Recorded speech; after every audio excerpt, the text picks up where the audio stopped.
And the reason why I bring this up is because I tell women all the time, stop looking at your man like he's doing something wrong all the time. The children have special demands of mom. There's nothing I can do when they're looking at you with their hands out, titty, titty. They smell milk. They don't want me. You have to understand that this is your life for the next 5 or so years. I'm like, we have to be real with women. Stop asking for men to step in where they cannot help. I cannot help. I'm gonna make that child miserable because they're gonna scream and look at you and say, "Why are you neglecting me?" So, the story I wanted to tell real quick is that I have a homeboy that's in the army, did all this stuff in the army to get stationed in Fort Bragg with his kid and his baby mom, ex-fiance rather. She has a baby by another guy. The kid is acting up in school. He said, "Let the kid." She's making threats. He's calling me because I'm the kid's godfather. Call her, bro. I'm about to go off on her. And like, I'm like, oh, this is crazy. She's making threats as if she's gonna give the kid up for adoption because of his behavior, or she's She going can't to do that wring his without his neck. permission. She's doing all this type of stuff to get his attention. So I'm making calls she's not picking up. Then she ultimately, well, he finds out on a whim. She got another dude living in the house.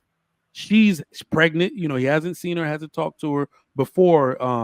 The son would be brought to him by his mom. She's pregnant and had another baby. So he finally gets stationed in Fort Bragg, and she says, "You need to come get your son, but I'm only giving him to you if I can keep the child support." you see these, like, these have a Well, lot she more listen. nuance in it. First of all, he should have got the kid and said, okay. And then had documentation that he has the kid. She handed the kid over. And the child support will go. She don't make a decision about no child support. That's the court's decision. But this is what I wanted to say about this. This goes with the whole thing, because I hear these men saying, "Oh, you got all these women you can date." They try to make these hoes into housewives. They really do. They feel like they got all these options, and y'all talk about, "Oh, the younger the better," and they're looking past all these red flags, and you end up with this trifling chick right here. That's what you end up with. This trifling chick right here, because you out here chasing the baddie with the bag, and she don't want to be a mom, nor does she want to be your wife. She wasn't even a baddie. She was a thottie. She was a thottie. Well, yes, she was, but I'm just saying the women that they chase. Go ahead, Inaz. Yeah, so I wanted to backtrack a little bit. So, AP, I agree with most of what you said, but I did have a little bit of pushback about posting the stuff on the internet. I think it's really important, because I think the generation that comes behind us needs to be more aware of some of the situations that exist. I think women who move like that need to be shamed, and men need to be warned that that's how she moves, just in case she happens to be lying about who she is, right? I'm not big on the whole shame factor, but when it's this excessive, I think it's a really fundamental tool to make sure that people who live that far outside of like the moral fabric of society really be called out for who they are. So in these extreme cases, kind of like, I guess, how we see like To Catch a Predator and all that stuff, when we look at extreme cases, I think that stuff should be highly publicized, because those people should not be allowed to feel like the way that they move is okay, or that anybody else should get involved with them. So I'm all for these extremes being put up on the internet. And let me just add real fast. I think it's important for men to understand that they don't always look like her. Sometimes they look like well put together women who would be great wives. And then when she becomes a mom, she realizes she's just not mom material. Yeah, you know, we're screwed. That means we're screwed. So when women say they don't want to be a mother, and they know they don't, you cannot talk them into motherhood. But Shan, you also have to realize that no, that's not really what's happening. Women do not. It's also rare that women say they don't want to be a mom. Saying that you want to be a mom or that you want to have a man's baby is also a tactic to keep him. Possibly. Like women will do it. So think about it this way: the dream of being a mom is a lot different from the reality of being a mom. Would you agree? You know what? Nobody prepared you for that. There's no preparation. I only tried to prepare my wife verbally. Not that I knew what it's like to be a mom. I just watched I watched the women in my family take sole ownership of stuff going on with the kids. So I'm like, yo, this is kind of hard. It's really about you these first 5 years, bro. You better be ready, you know. And she was like, well, I have help. I have you. I was like, all right. She don't understand. she's going to get a rude awakening.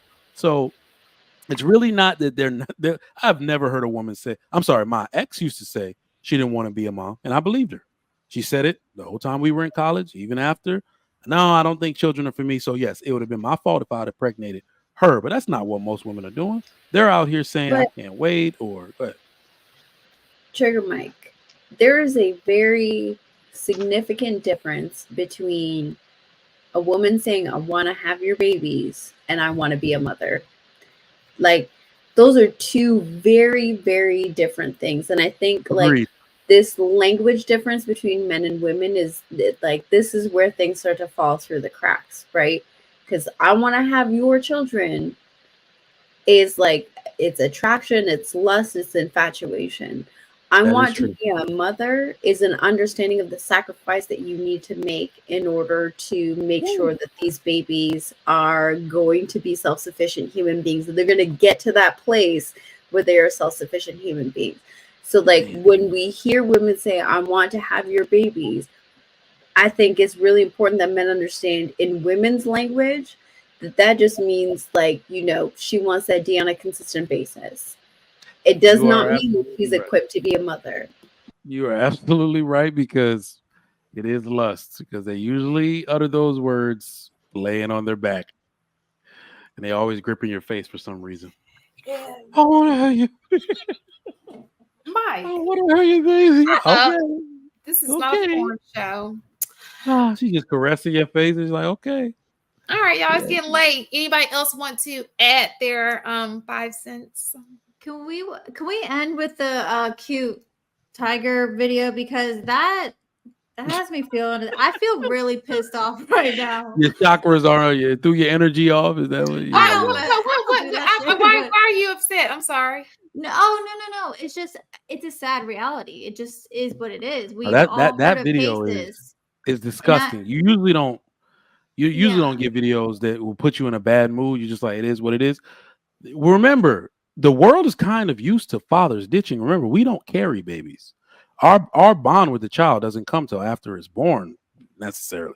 So, you know, we can look at the child, play with the child, and be like, oh, this is my baby. This is my identity. I'm taking full ownership over this. Women carry a child in their whole body. So we give extra smoke to women for doing for saying what that woman said. Like, you can't detach from your child. That came out of your body. You wildin'. She did. I had sympathy more than sickness when my kids, my first child was coming. I ain't gonna hold you. I think had sympathy more than sickness. I was sicker than her. Man, oh damn! That's what you said. With so many women that can't have kids, when I listen to a bitch like this, like it your audio, AP, your audio. Okay, Star Is Trek. That better? Not Star Trek. What's the name of the show? I figured it out. It's rubbing against my beard, I think. Is this better? Can you guys hear me better? You gotta get some Tej Henley. You gotta get some Tej Henley to fix that. No, like there's so many women that can't have kids, and when you hear women talk like this bitch was talking, shit, it really pisses you off, man. Like that was the reason I got up immediately. I was pissed. I'm like, what? This bitch is crazy. I'm gonna be pissed if you give don't me my kid. Give me my kid. Like that. No, I ain't arguing with you. Let's be real though, AP and Shane. Let's be real. What usually ends up happening, because these, like I said, these situations are very nuanced. Go try to file legal custody or whatever. Go try to do that and watch her. She's saying she wants to give up the kid. Her family probably doesn't know she's saying that. This is what most women do, right? They want you to take physical custody without having legal custody. Women do that all the time. And most baby daddies can tell you, the kid's been over here for 6 months. I drive them to school every day, but they live 45 minutes away. Most father will tell you that because she'll give up physical custody for the moment because she wants to party. I guarantee you, let him try to take legal custody. She will have a change of heart this day and try to tie that shit up in court. Well, he needs to fight for it. Which is why I said I can understand the recording of that incident Yeah. because that gives you a very solid leg to stand That on is when you true. go to Absolutely. court. That is true. Go ahead, Inaz, so we can. No. Yeah, no, I don't even think he needs to make it to court. All he needs to do is draw up papers of her signing away her parental rights. And in that moment says, all right, cool. You don't want to do this? Sign these papers. And if she I'm wants to I'm fight it, she could take him to court. I think yep. a lot of people I'm need to trying to I tell love understand. you. that. I'm I trying love to that. tell you from the stories I've heard, she is all talk. Right up until the moment it's time to sign that paper. No, you trying to make me look like a fool. This is like I'm telling We you, never if she know. signs him, great. Right at that moment where you're absolutely serious, like this woman will not have my children out here. I don't know if she's gonna drown them in the tub or what. You see what I'm saying? You're trying to hurry it along.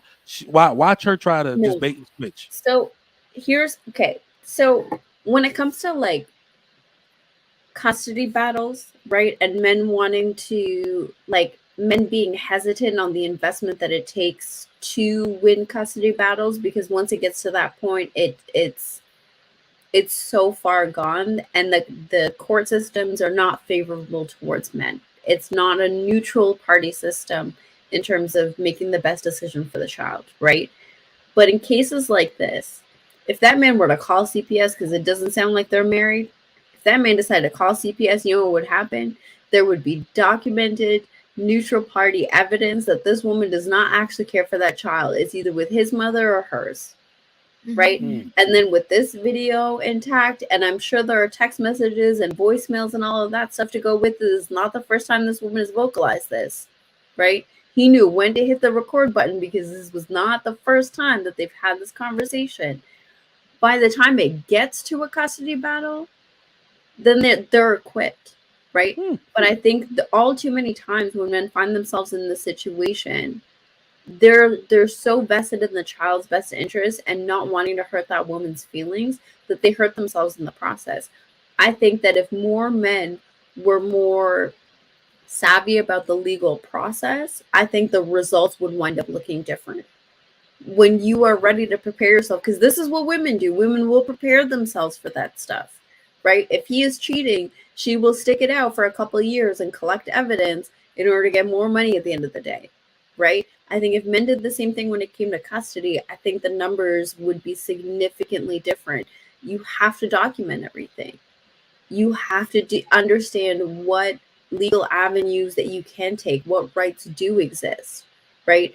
I think it's so important that you just not give up because you hear these statistics and understand what it takes to shift the statistics.